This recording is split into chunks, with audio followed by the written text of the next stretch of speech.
Folks, today I'd like to talk about the Acheulean hand axe. Grain of salt on this one. The Acheulean hand axe. There's been large caches of them found. They're really cool looking. So articles and all kinds of stuff was written about them. And there's YouTube videos now that has folks saying this is how they were made. And I see usually someone starting with a real super good piece of stone, so it'll chip real good because it got the camera on them. And they end up with a Acheulean hand axe and 100 or so little slivers of microblades at their feet. Folks, if you're studying rock art and ancient artifacts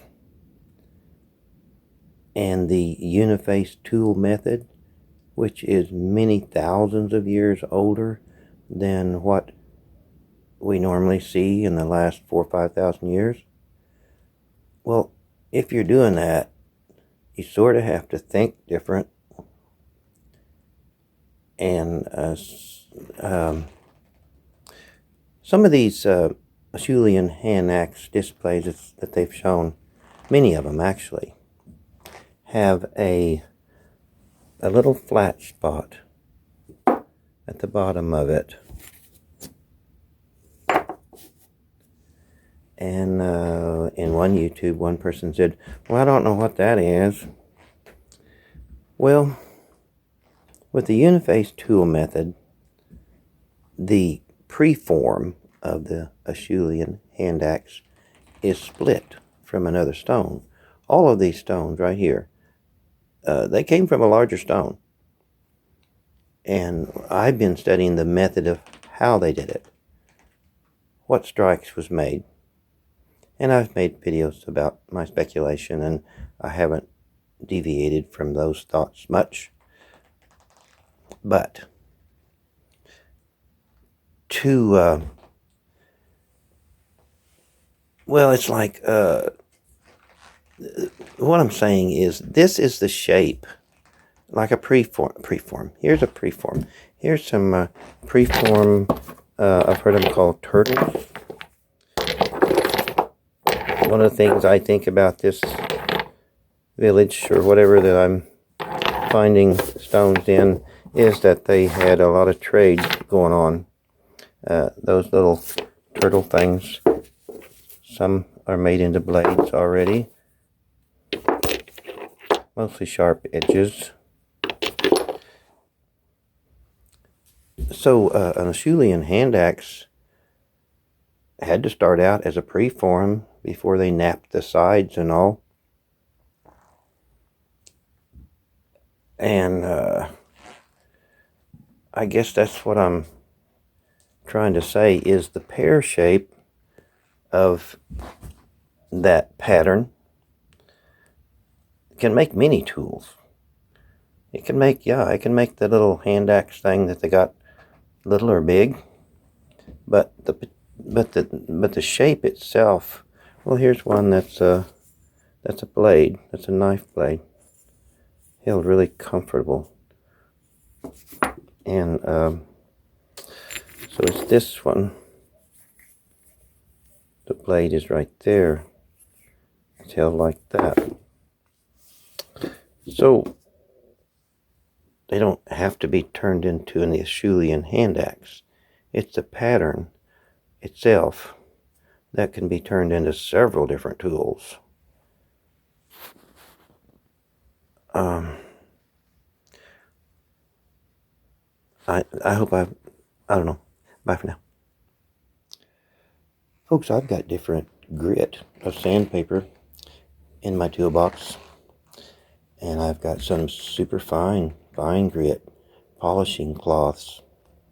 Now, I don't know what these folks were polishing, but I found tools of different grit But these are highly polished on the bottom, the tool part, and they are polishing tools.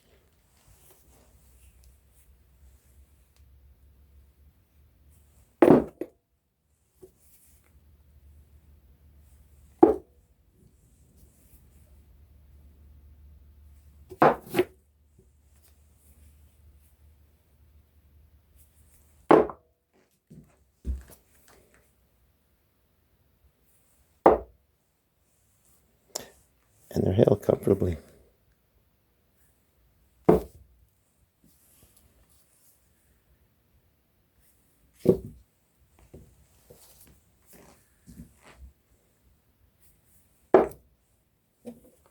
And they sit up, which is kind of neat when you're reaching for a tool.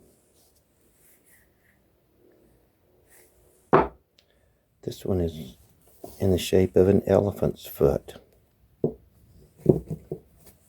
but it was for polishing, a fine grit sanding. I wish I knew what they were polishing on, but they had enough purpose. I mean, they had enough reason that they had tools like this.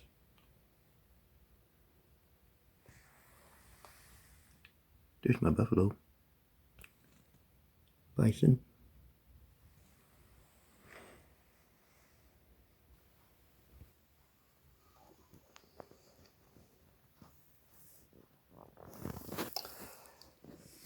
Folks, this is one of those mornings.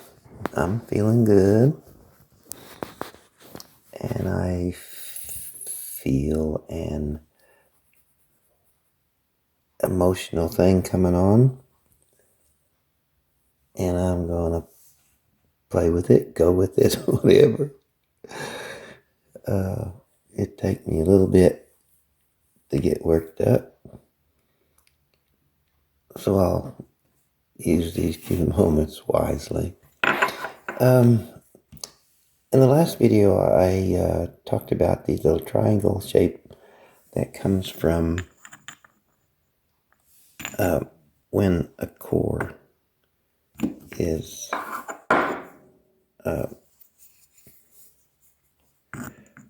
harvested, would be a good word. And some are small pieces, some are larger pieces that are knocked off, and they make great tools. This is a crescent shape side cutter, scraper, totally uniface design. I don't know about totally, because I think those folks knew how to nap little edges.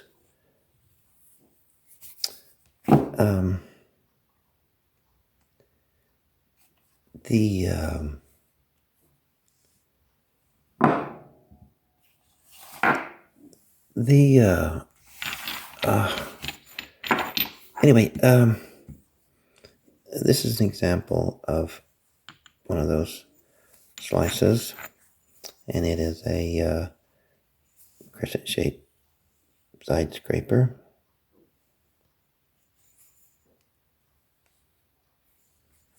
And also a little sharp edge right there as a scraper or possibly a knife.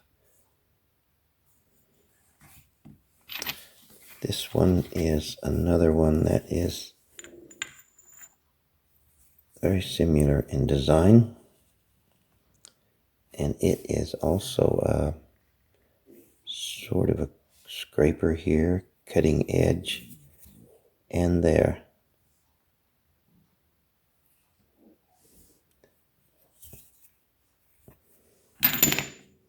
This one's a little bit like that too. And it's held the same way, very comfortable. And there's a scraping or cutting edge there. And flip it over, and there's a cutting edge crescent right there. Okay.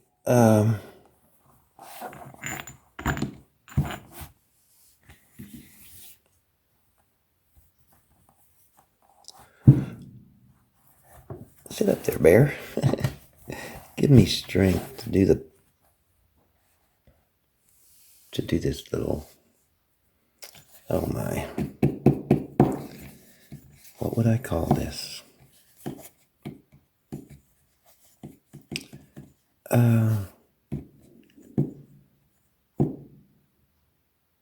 Folks, I see the possibility of many stories in these stones with the images and sort of relating all the images on the stone to a story.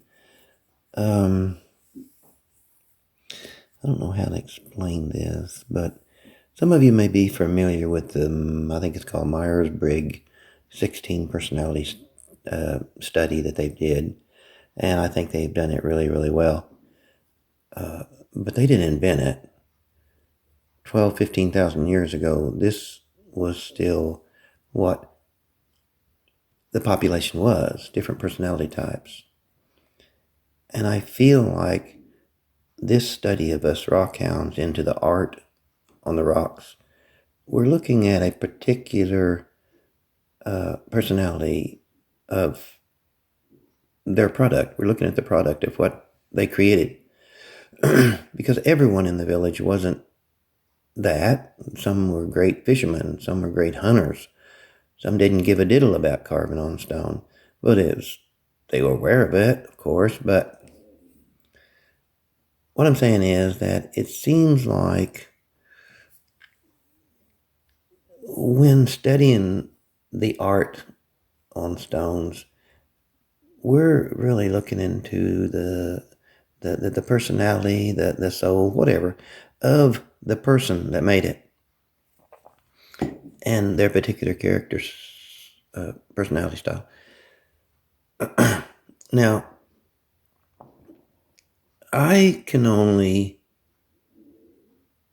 truly feel very, very personal about one particular story that I see often in the stones.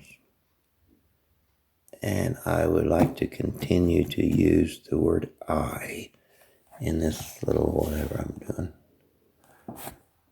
But I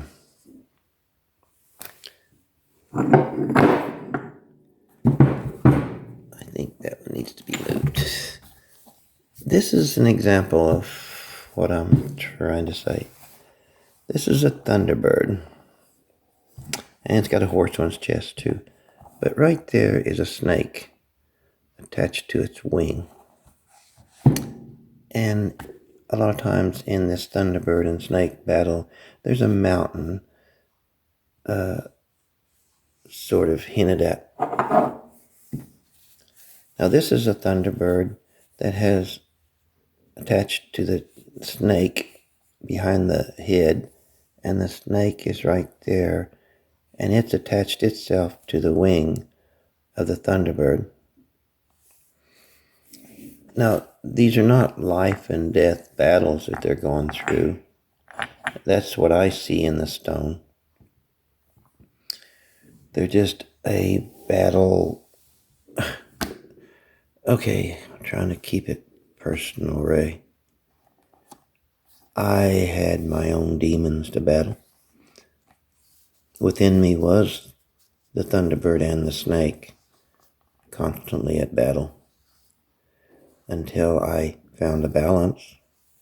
And you can't do away with one or the other. It takes both to understand.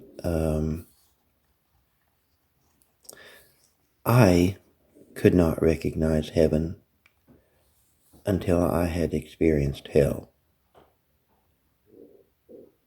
That's what I'm saying. And I have both within me, as everyone does. When these stones were created 15,000 years ago, this related very personal to a spiritual growth. And I think that's all I can say.